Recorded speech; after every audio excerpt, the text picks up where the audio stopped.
Hey, welcome everyone. So I'm going to wait a few minutes here to allow our attendees to filter in. In the meantime, feel free to say in the chat, let us know where you're joining from today. For example, I'm coming to you live from beautiful Prince Edward Island on the east coast of Canada, where it is currently a toasty 31 degrees Celsius today.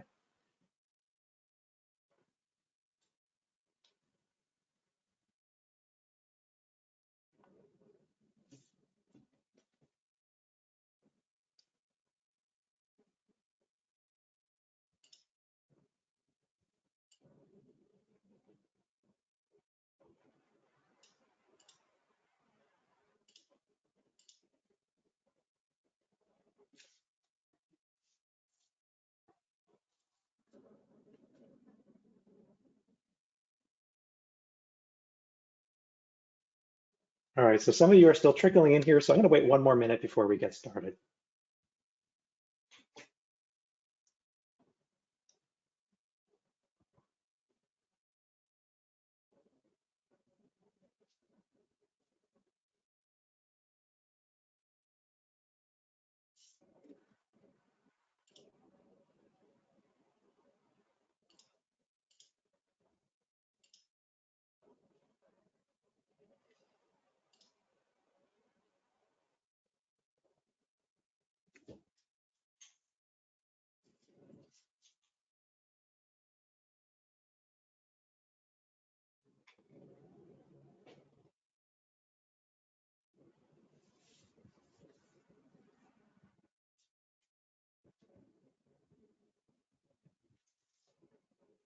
All right, so again, welcome. Let's get started here. Thank you for all making time in your busy calendar to join us for our webinar today for the next 30 or so minutes. In fact, calendar is our word of the day, as our Workflow Wizard webinar is all to do with Function Point's calendar today, as well as our brand new external calendar integration. So my name is Alec, and I'm going to be your host for today's session. So I'm a customer success manager here at Function Point. I have been for the last couple of years now. As I mentioned at the top of the webinar, I'm coming to you today from the east coast of Canada. With me today is my colleague Daria, who joins us from the complete opposite coast. So Daria, how are you doing today out on the west coast? Hey Alec, I'm doing pretty good. I'm over in Vancouver and I work alongside Alec as a customer success manager as well here on the CX team. And I'll be monitoring the chat box and questions throughout our webinar. So if anything comes up, just feel free to put your questions through and we'll do our best to answer them. Any questions that we don't get to, we'll shoot you an email afterwards. And also this webinar will be recorded and sent afterwards. So we're excited to show this demo. And Alec, I'll pass it back to you. Sure, yeah, thanks, Daria. So real coast-to-coast experience here. I think Daria and I are the most extreme East and West Coast members of the team here. So here's an agenda of what you can expect to learn on today's webinar. I'm going to mention some housekeeping pieces in a moment. I know Daria already alluded to them. But today we're going to start with an overview of the Function Point calendar. So this may or may not be a part of the system that you're familiar with, which is why it's a great topic to cover in today's webinar. In fact, we're going to have a poll in a moment just to gauge everyone's level of familiarity with the calendar in Function Point. Next, we're going to see how we can include the calendar within our Function Point dashboard. So you may or may not already be familiar with dashboards and customizing dashboards, of course, but if you're very calendar driven, then you're going to be pleased to reduce the number of clicks it takes to get to that calendar in Function Point. And the dashboard setup is absolutely the way to accomplish that. Then we're going to review calendar filtering. So we may or may not want all Function Point dates to appear within our calendar views. Perhaps we want a focused look at just milestones, maybe even on particular jobs. So we can use our filters to achieve this and to have a tailored experience. So we'll look at that together. And then lastly, we'll see our brand new third-party calendar integration in action, syncing your Function Point tasks and events, that data, to your work calendar, perhaps Google or to Outlook. So really exciting stuff here. I'm sure that's the reason that many of you are here today, is to see this in action. So just a quick note on questions. As Daria mentioned, we're going to leave some time at the end of the webinar for Q&A, but please take advantage of the fact that my colleague Daria is here today to manage the chat. So please post your questions to us in the chat. Daria will be able to respond live. We're going to check in with her periodically too for any interesting questions. Perhaps we can answer those on the webinar if we're getting some repeat questions there. And please know that if we can't get you an answer during the webinar for whatever reason, don't worry, we will still follow up and get you that answer by email after the fact. And finally, a reminder to all of you that the function point webinars we have are all recorded. So if you have a colleague who couldn't make it today, or perhaps you need to hop off early, please don't worry. We will be sending out a link to the webinar recordings after the fact. All right, so with all that out of the way, let's get started with a quick poll here. So I am curious to know how many of you on this call are actively using the function point calendar. I know that not necessarily many of my clients use it day to day. I am hopeful for those of you in attendance that is going to improve. So there should be a poll appearing on your screens. Please answer honestly. I'll give everyone a minute here just to get some answers in.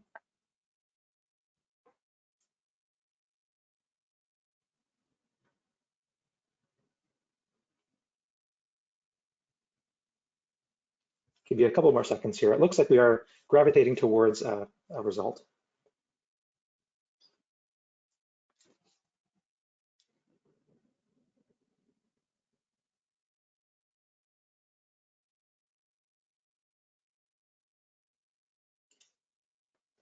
Okay, we'll go ahead and close the poll. So interesting, yeah, it does seem like not many of you are actively using the built-in calendar. It's about a 75-25 split here. So that's good news for me. I'm hopeful that that means that you're all going to learn something new today during our webinar. All right, so that's enough on the agenda. Let's get to function point. And we're going to begin with the function point calendar. I am working in a demo environment today, but please feel free to follow along in your own systems as well. Now, as 75% of you did mention that you haven't used the calendar before, I'll just reiterate how we can access it. So to access the calendar, we're going to go ahead and select the calendar icon from the profile menu in the top right-hand corner of your function point system. And clicking that is going to open your calendar in a separate window. It should look something a little like this. This is my calendar open in a separate window. This is my calendar for June. We can see that it's populated with a variety of items here. And for each item, I can hover over one of the items to glean some more information at a glance. I can see some information at a glance like the assignee, the project, the job, status, estimated hours, things like that. And I can even click through here if I wanted to see some additional details outside of the calendar. So the calendar has three views. We're looking at the month view right now. But if we wanted to focus just on a single week, for example, or even a single day, we can switch between the month view to the week or day view here. With these two additional views, we can drill down into our calendar hour by hour or day by day, giving us a much better sense of what we've got on our plate for the workday. So as you can see on my calendar view right now, I've got Monday to Friday represented here with some daily tasks. So these are tasks that might take the full day or are assigned for a given day. And on then Thursday here for today, I've got some tasks that have a start and a due time in my calendar. So this design task is slated to take an hour, for example, project management, 2 hours on my calendar. So I can see what's on my plate for the day, just like this. But I'll jump back to the month view for a moment now. The colored bars that you're seeing here represent items that are in my calendar. So the majority of these are, I'm going to refer to this as a teal color. So the teal items are task due dates. And we have some purple items as well, like this one that says example job. Purple items are job delivery dates. So the delivery date we set for the job, we see that in our calendar right here. And then we have some blue items as well. Blue items are events. So we will discuss how to filter these items in a little bit here. But just know for now, we're seeing everything within my function point system represented on my calendar. So any function point users in attendance today will of course be familiar with the terminology for tasks and jobs. So these are, these dates pull directly from the system. Events, on the other hand, you may not be familiar with in the context of function point. Events are added here directly within the calendar view. So events can be useful for capturing things like staff meetings or company events, and they can be added within the calendar simply by clicking on the day of the event. So let's look through an example together here. Perhaps I'm leading a lunch and learn event with my team next Thursday. So that's Thursday the 27th here. I can select the date like so, and then select add event. Brings up this little modal window for us to enter some details about the event. I'm going to go ahead and give it an event title. We'll call it Lunch and Learn. I can give this an optional description for the team to see if I'd like. I can set the start and end date and time. So the date is already selected, but this is going to take place from 12 p.m. to 1 p.m. Note though that if this is intended to be an all-day event or an event that spans multiple days, we can indicate that with this all-day event checkbox. So I'm intending this to be a company-wide event, meaning that others in my team will be able to see this. But if I wanted this to be a private event just to my calendar, just to my function point account, I could change this visibility dropdown from staff to private. That will keep it within my calendar and my function point account. But of course, this was a staff-wide account, so I'm gonna set this visibility to staff. Then finally, I can indicate if this is a recurring event. So perhaps I'll be leading a lunch and learn every Thursday throughout the summer. So if that's the case, I can change repeat to weekly, repeat it once a week until, let's say, August 31st here.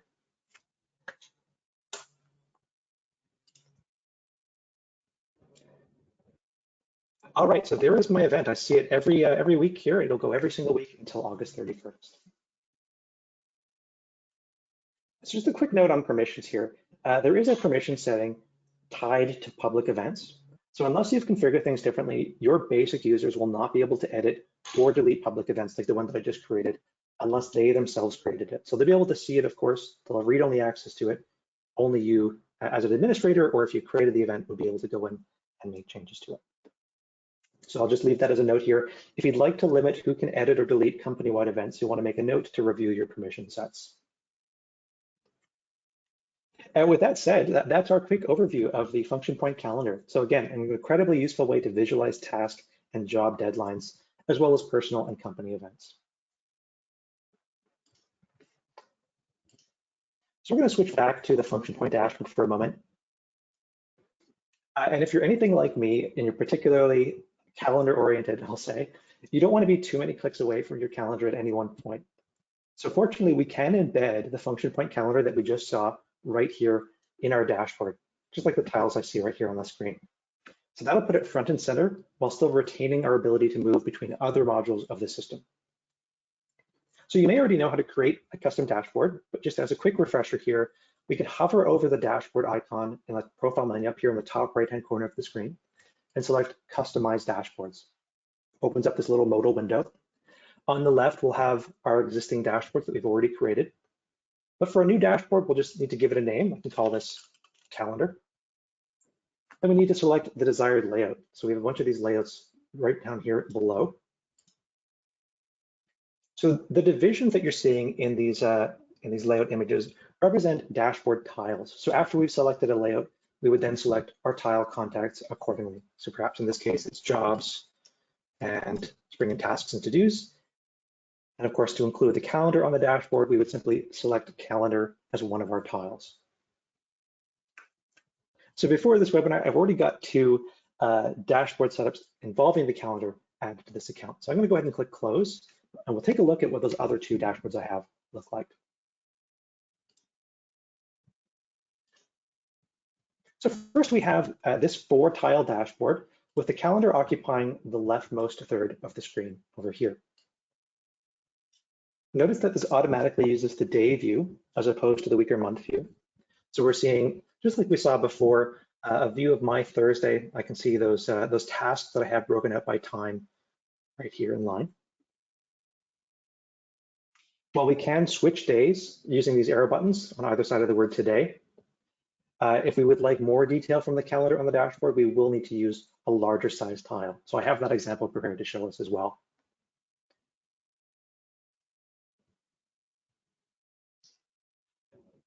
All right, so we now have a second dashboard layout showing us a larger calendar. So the calendar is now occupying 2/3 of the screen rather than just a third. With that extra real estate comes the ability to see not just the day view, but also the week and the month view, just like we're seeing right here. And just as if we had the calendar open in a separate window. Indeed, if we were so inclined, we could customize the dashboard so that the calendar occupied the entire dashboard, effectively giving us a full screen view, but still with that function point navigation up above here. Really, really useful stuff.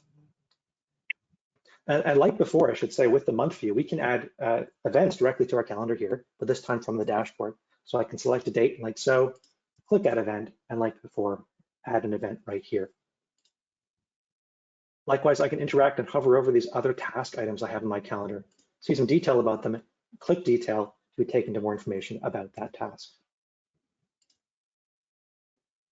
All right, so there we have it. Those are task due dates, job delivery dates, and events, not just on my calendar, but all on my function point dashboard. So really useful stuff. Okay, I've been talking for a while now, and no doubt some questions have rolled in here. So Daria, I'm sure you've been furiously responding, but are there any repeat questions or questions worth us addressing live on the webinar? There was a question asking if we can log time against events within the calendar. It's a good question. So you may recall that time can only be tracked against tasks and to services directly. So an event within our calendar, we can't track time to directly, unless of course we've created that event as a task or as a shared task within function point. So for example, I've got a task right here on my dashboard called printing. I can click details and go and see details about that task. I can log time against this as a task. An event, unfortunately, we can't do. So I have this company picnic event here. I can see it here, I can edit it, I can delete it, but I can't log time against it because it's not a surface or a task. That's a good question. Daria, any other interesting questions there? No, that's all good. I think you're explaining very well. But yeah, if any questions come up, don't be shy, anyone. Yeah, so a reminder, especially if you did join late. So Daria is here to answer any questions submitted during the webinar. If for whatever reason we can't get you an answer during the webinar, we will get you an answer via email after the fact. All right, so as promised, let's take a closer look at calendar filters. And to do this, I'm going to jump back to my full screen calendar view, as we see here. As you recall, I mentioned earlier, on this view on my screen here, we're currently seeing all task due dates, job delivery dates, and events in my agency's function point system.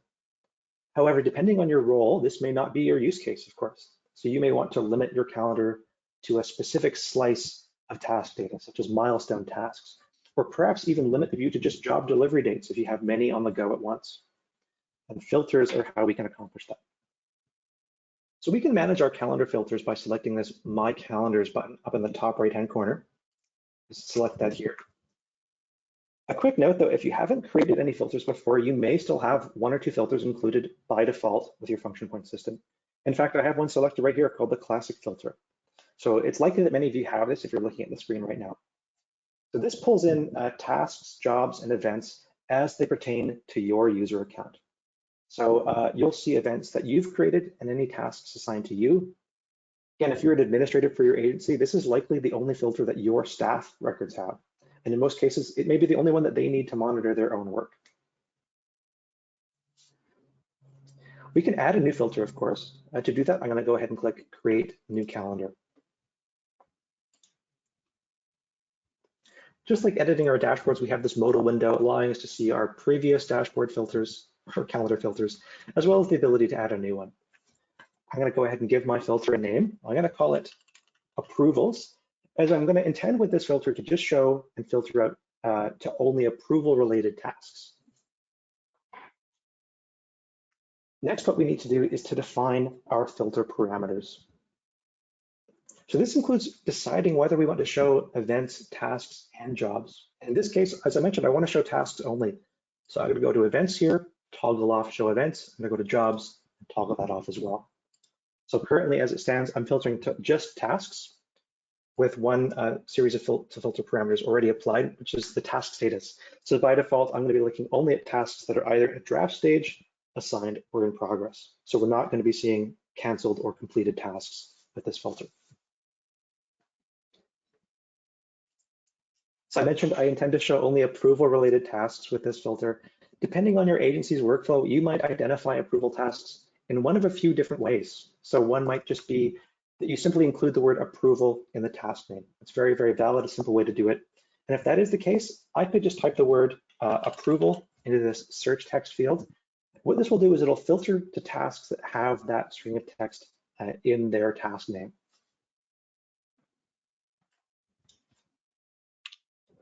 Another approach you might undertake is that you have custom task types. Perhaps we have a task type that's called approval, like an approval task. So if that is the case, I could go down to task type here at the bottom, and I could select that task type. So I would only be seeing tasks of that type. In my case, what I'm doing, and that's probably the recommended approach here at Function Point, which is to use task milestones for their intended purpose, which is to capture milestones with our tasks. So I have task milestones created to align with specific approval steps within my job, and I can select those here from this milestone drop-down box here. So I'm going to go ahead and select concepts approved, designs approved, final approval, and revisions approved. So these are the 4 types of milestones I'm going to be filtering to. I'll only have tasks pulled in if they have one of these milestones attached to them.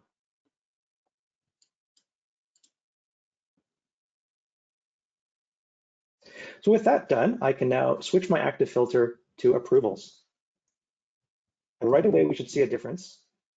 We can now just see the approval milestone tasks that I filtered out. And this is across, again, all jobs in the system. All right, so this was just one example, but hopefully you can imagine how powerful filters can be when you want to pull very specific slices of task or job data into your calendar. All right, so a lot to talk about with filters here, so I will pause again for another moment. Daria, have you seen any interesting filter-related questions come through in our chat? No questions at the moment, Alec. Okay, we might take a moment just to pause. If you do have any filter-specific questions, feel free to get them in now and we can maybe address them while we're looking at filters on the screen here. So we'll just give everyone a moment if they have any questions.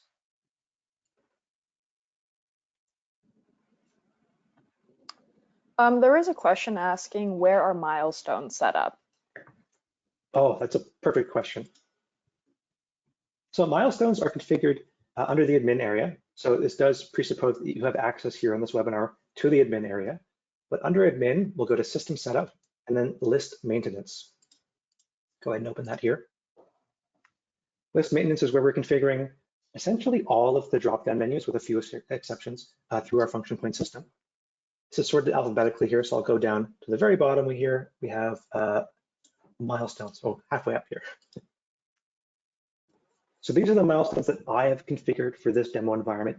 You may not have any milestones right now. You may have a couple specific milestones. We can go ahead and add new, enter a name, string of text for our milestone, indicate whether or not it is active. And if we're looking at our tasks, say from a schedule perspective, let's say we have this training task at the very top of my schedule. Milestone is one of these fields that we have available to tasks on schedules. So I could go in here for this training task and mark it as being associated with a specific milestone. Yeah, great question here. Daria, anything else before we move on? Yeah, there's a question of what is the difference between the calendar and the work planning view? Great question. It depends on our use case. You know, the work planning view is really, really useful to get an insight into the availability and capacity of our team. So this is a bit of a mess because this is my demo environment, but of course, as a reminder, we're looking at the work planning view here. We can see all of the tasks assigned to our team, or even tasks awaiting assignment, maybe they're in a draft state, across our agency. So above each person, I can see the hours we have available. In the case of Katrina here, 8 hours available, and the number of hours of assigned work she has on a given day. In this case, it is 0. So this is not insight we gain from our calendar, of course. Another thing we're not seeing here is job deadlines. So job delivery dates are not seen on the work planning view, and neither are events. So of course, these are 2 different ways of looking at task data specifically. Really, really useful from a team perspective, seeing the capacity and workload of our team using the work planning view. Compare that to the calendar, where I can have much more control over the filters. I can include company or personal events, and of course, job deadlines. Great question. Okay, we may have a few more questions talking about the calendar integration. So I'm going to go ahead and move on, talk about that. So if you are right now following along in your own function point account, you may have noticed within your filter list here that each filter has a subscribe button. As you might expect, this is where our new Outlook and Google Calendar integrations live. The premise of the integration is that we're syncing data from one of our calendar filters that we've predefined here to our external calendar tool, be it Outlook or Google. So that does mean that you'll want to create your desired calendar filter before syncing to your external calendar. We want to decide what we want to appear in that external calendar. So lucky for me though, I do already have a few filters here, including the one we just built together. So I'll go ahead and subscribe to one of my calendar filters. Let's just pick one here. So that opens up this modal window. On this modal window, we see step-by-step instructions to connect our calendar to either Outlook or to Google Calendar. So we have a final option here to select the calendar that we're subscribing to. In this case, I have a few, but I'm going to go ahead with my classic calendar. And for our webinar, I'm going to follow the steps to connect my calendar to Outlook. We'll see that process from end to end here. Know that the steps for Google users, they're very straightforward and very similar. So you'll see the steps on your screen here if you wanted to follow along. For Outlook users, though, step one is to copy our calendar filter URL. We can do this by clicking the link in the modal window, just like this. That'll let us know that the URL has been added to our clipboard automatically. Next, I'm going to switch to Outlook. So I have this open in another tab, and with my Outlook calendar open, I'm going to go ahead, look to my calendar pane over here on the left-hand side, and select Add Calendar.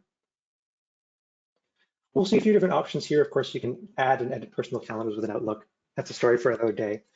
We're going to look for this important option here, which is Subscribe from Web. We have a single option on this page, which is to subscribe to a URL. So we'll paste in the URL that we copied a moment ago. Outlook gives me the power to give this calendar a name and some color, some identifying charm. I'll go ahead for demo purposes and call this function point calendar. Give this a color and a lovely charm. And I'll click import. This may take a moment depending on the content that we're syncing. If there's plenty of tasks, it may take a couple of moments here.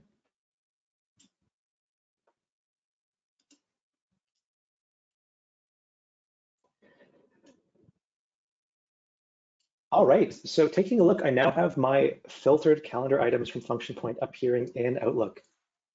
So these items do appear different than they did in the Function Point calendar. I'm going to go ahead and look at a month view for a moment here.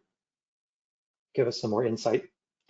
For one thing, we can see that task events on the calendar now span from the start date to the due date. So rather than just showing the due date of the task, we indeed see the start date and the due date for a multi-day event here.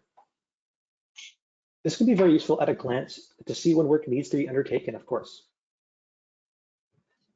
As a reminder, function point tasks are not required to have start or due dates. Those aren't required fields. So any task with just one date, either the start or the due date, will appear on that date in the calendar. So if we have just the due date, it'll appear on the due date. If we have just the start date, it'll appear on the start date. Of course, I should mention here, if a task has no dates assigned at all, it will not appear in the calendar view at all. Something really nice is that task times are also respected.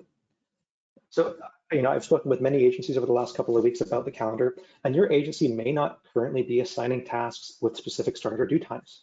But if you have indicated that a task should say start at 9 a.m. and is due at 10 a.m., we'll see an event in our calendar for that time span. So if I look at my work week right here, I can see those same tasks that I created within Function Point. This one here started at 4 and is due at 5. And I can see that respected. It creates an event with that time span in my calendar. As opposed, I should say, to an all-day event, like this task at the top, which has no specified start or due time, just a date. So it's showing us here that it is an all-day event. Events, of course, do come through just like tasks. And I should say as well, job delivery dates will come through as all-day events on the date of the job delivery.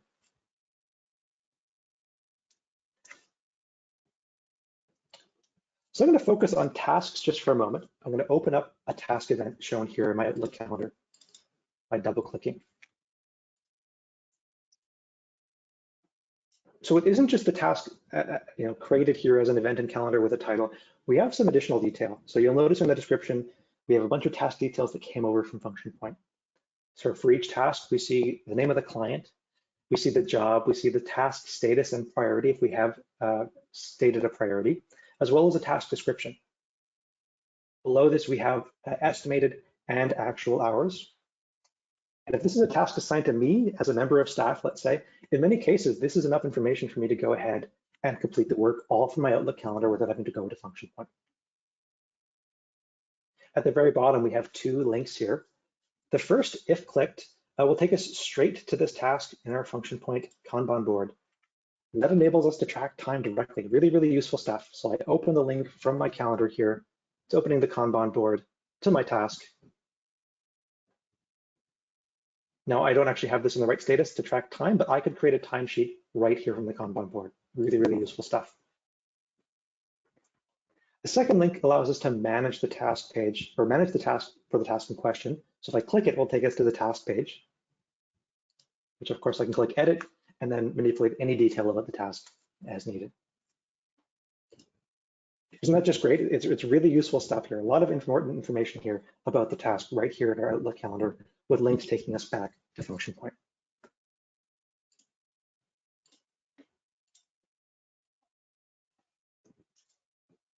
Okay, so just some final comments before we close, just talking about syncing. I will say that Outlook and Google handle syncing a little differently. Google will sync your calendar every 8 hours, while Outlook will sync every hour. These are both limitations of Google and Outlook, unfortunately. But the upshot, of course, is that newly added or modified items in function point will get synced to your external calendar. So if there's changes to things like assignee or the task status, those get pushed through. And so if you're filtering to specific assignees or statuses, you'll see tasks appear or disappear from your calendar just as you would hope and expect. Additionally, I do want to clarify that we can subscribe to multiple filters. That allows us to take advantage of the calendar tools built in, like color labeling ability, the ability to filter these calendars. So we can see these different items stacked on top of each other in Outlook. So for example, a common workflow here might be to have a different filter for each client or each account executive and be able to see those within our Outlook, toggle them on and off. I will leave the experimentation to you folks, of course. I'm sure many of you are itching to jump in and play around. I would absolutely encourage you to do so and to let us know your thoughts. All right, so this does bring us to the end of our core content within this webinar. No doubt some more questions have come in. So Daria, do you see any popular topics amongst the questions submitted so far? Yeah, is it possible to sync items from your your external calendar into your FP calendar? That's a great question. So another way to phrase that might be two-way syncing, of course, to have the ability to sync from function point to Google or Outlook and from Outlook to function point. I will say, as a reminder, you may have seen the marketing around this implementation. Currently, the calendar integration syncs one way, and that is from function point to your Google or Outlook calendar. However, we are also planning for two-way syncing. So that would be from your external calendar back to function point. And I've been told that we can expect this before the end of the year. And so details will be forthcoming. So to that point, I will add that if you feel that your agency would be a good fit for beta testing, this two-way sync, or indeed any other upcoming integrations, please let us know in the chat, or else feel free to reach out to your agency's client success manager. We would be happy to get you on our list for future beta testing. It's a really good question. Daria, any other interesting questions bubbling up? In the future, will we be able to sync Outlook calendar to work planning view? That's a good question. I will say that the syncing that we're talking about in a theoretical two-way sync would be from your Outlook to function point. I can't speak to what that looks like specifically right now, but of course, if we are syncing task data from your Outlook calendar to function point, tasks are tasks. So presumably they would also show up in the work planning view. I think it's a very safe bet. Mm-hmm. Yeah, as for questions, that's it for right now, unless anyone else has questions that they want to put into the box. Sure, yeah, we have some time here, so we'll give everyone a few more minutes. If you have any final questions, please feel free to get them in and we'll get them answered. If you have any other questions or you want some more information about the calendar integration, please feel free to reach out for your CSM. We would be happy to have another demo with you.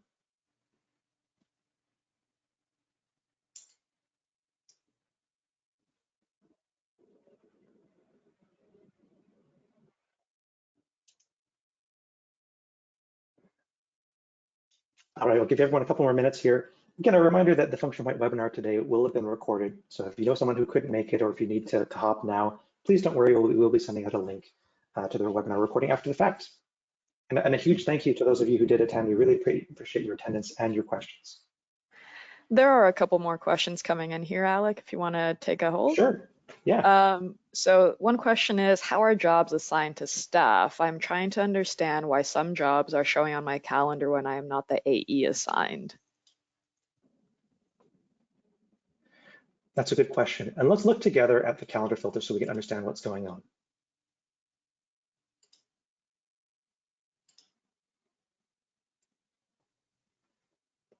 You'll notice under our jobs filtering that we are not filtering to an account executive directly. We are filtering. We have the ability to filter to certain strings of text, to the client, to the project, or the job, but account executive is not one of them. So if you are filtering in and including jobs as part of a filter, you should be seeing jobs across all account executives. It's at the task level where we have the ability to filter to specific assignees, people who have assigned the tasks. It's a good question. Perfect. Another one is for PMs. Is it possible to see other people's tasks in your Outlook calendar? Absolutely, and this is a great use case here. I did mention that the default filter that you'll likely see within your calendar is looking at tasks that are assigned to you. And indeed, for many people, the end users, that is what they want, right? They want to be able to see their tasks in their calendar. If we look at this task filtering, though, we do have the ability to filter to any number of assignees. So if we are a PM here, we want to look at tasks assigned to everyone underneath us as part of a project, we can go ahead and select their names or indeed whole teams under this assigned to field. So I've just selected the creative team. What this will be doing here is pulling in all tasks assigned to the creative team, filtering out any other tasks to assign to anyone who's not on this team. So if I save that and if I subscribe to that filter within my Outlook, I would see all tasks assigned to everyone in this list here within my Outlook.